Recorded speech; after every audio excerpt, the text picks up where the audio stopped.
Hello, dress గురించి మాట్లాడకు. Latest గా రిలీజ్ అయినటువంటి జగదేక వీరుడు అతిలోక సుందరి ఎంతమంది చూశారు? అక్కడ శ్రీదేవి వేసింది, ఇక్కడ నేను వేసాను.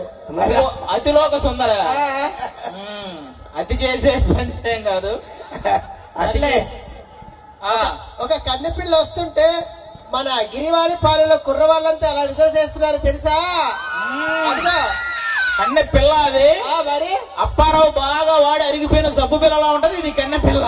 దీనికి మళ్ళీ మీరు విజిల్స్ మీరు అలాగే అంటారు.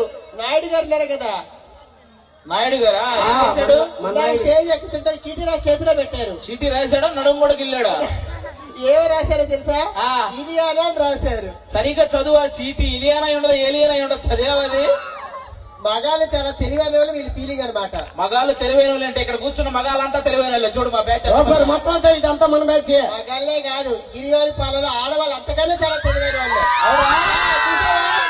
అదిగో కింద వాళ్ళే మేము కాదు అంటున్నారు. చెయ్యి తగ్గేదరా. ఎలా సరే, మగవాళ్ళు తెలివైన వాళ్ళు, ఆడవాళ్ళు తెలివైన వాళ్ళు ఇప్పుడే తెలియజేస్తా. మన ఇద్దరు రోడ్డు మీద నడుచుకుంటూ వెళ్తున్నాము. ఓకే. ఒక జ్ఞానమున్న మూట, డబ్బున్న మూట రెండు రోడ్డు మీద పడి ఉన్నాయి. ఓకే. మీ మగవాళ్ళతో ఏం తీసుకుంటాం? మా మగాళ్ళం అయితే డబ్బున్న మూటే తీసుకుంటాం. మేమైతే చక్కగా జ్ఞానం ఉన్న మూట తీసుకుంటాం. అవును, ఎవరికేం లేదో అదే తీసుకోవాలి. అందులో తప్పే ఉంది. మళ్ళీ మేము చెప్పాలా? సరే, ఇంకొక ప్రశ్న అడుగుతూ చెప్తావా? చెప్పు. ఏం కాదు, యాంకర్ అడిగింది. యాంకర్ అడిగిందా? నేను చెప్పు. ఫైర్ స్టేషన్ లో ఎక్కడైనా మగాళ్ళే పనిచేస్తారో ఆడవాళ్ళు ఎందుకు పనిచేయరు? డౌట్. ఫైర్ స్టేషన్ లో ఆడవాళ్ళు ఎందుకు పనిచేయరు? మీ ఆడవాళ్ళకి నిప్పు పెట్టడమే కానీ అరపడం రాదు కదా, అందుకని పనిచేయరు.